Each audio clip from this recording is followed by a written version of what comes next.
एक औरत माँ होती है, बेटी होती है, बीवी होती है या बहन होती है, जो वो एक कुछ नहीं होती, वो एक तवायफ होती है. Hello, hello, hello.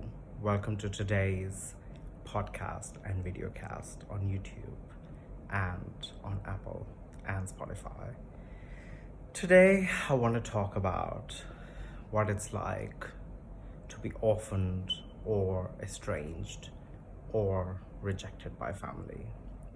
I mean, my earliest memory is of me being outed to my family, and I never got the chance to come out or explain anything to them. And then I was just shipped away to Australia to keep it away like some dirty little hidden secret.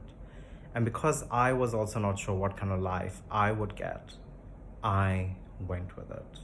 I decided that I would make my own life and choose my own family, and that was enough.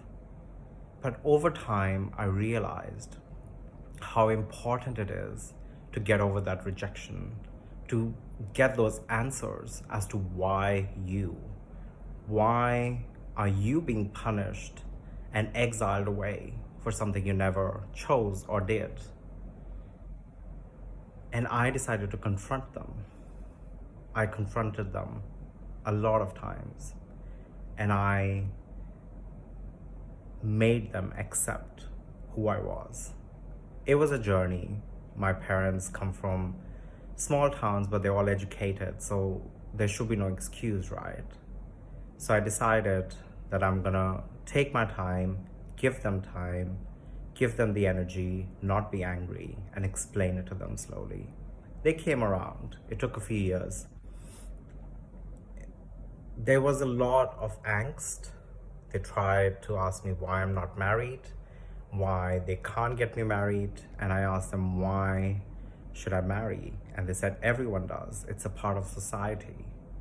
And I said, no, I will not spoil someone else's life, a girl's life. And my father said, well, she would know.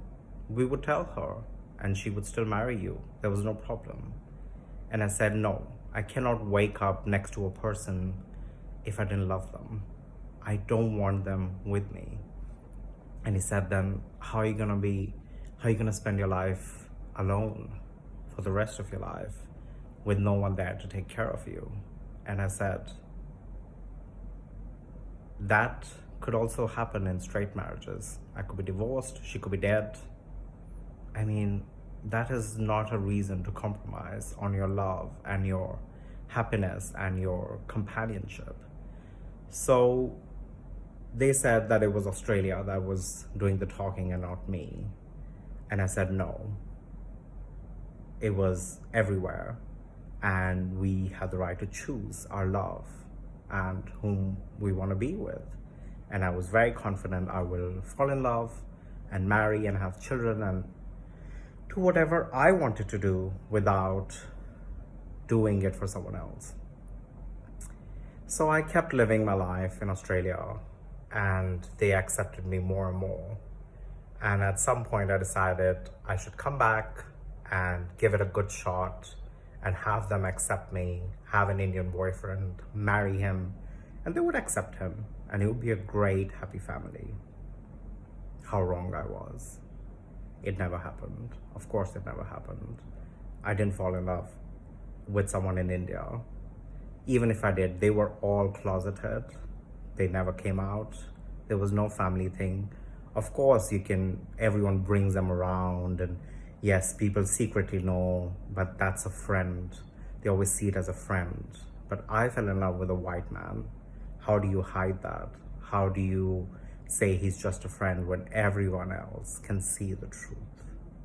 And that's where it became tricky. I fell in love with a white man, and they wanted it away from their family. What will family say? What will society say? We live in this society. This is Punjab. This is that. This is that. And I faced so much rejection. And I was watching this movie Gangubai yesterday, and it really struck me how the biggest fear and sadness and weakness in her life was her family, the rejection of being an outcast. And like them, we are all outcasts.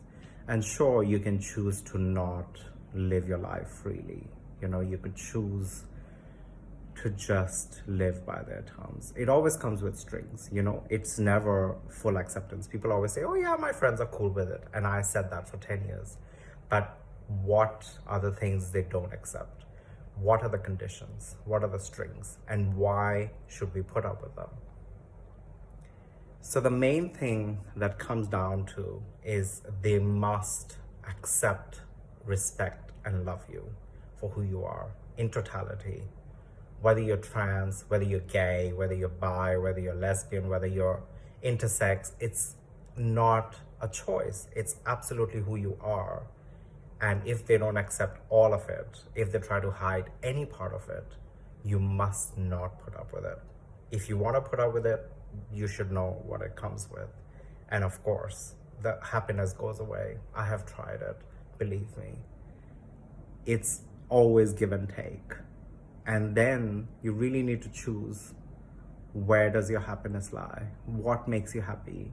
Can you actually ever have a happy life with those strings around them and in that society where you're still an outcast and rejected?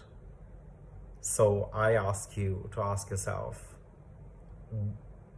the one you grew up with, the one you were born with, is that your family? Or is the family that you chose, who love you, who are there for you, who care for you, and who will stand by you, next to you when you get married with all their hearts, rather than try and hide you like some dirty little secret? As RuPaul says, we queer people get to choose our own families very early on. And I really stand by, because those are the people who were there for me. Those are the people I grew up with. Those are the ones who give me strength today. Those are the ones I grow old with. So whether you have a loving partner or a husband or not, or whether your parents support you or not, or your brother or sister, you really need to think at some point, is it really worth it? Is it worth the effort? Can they give you that love that you deserve? Or will you always just keep going to them, hungry for that, and be slapped away or kicked away? So make your own choices, but don't be afraid. I always say that you are fabulous and you're amazing, and there's nothing wrong with you. So fuck them.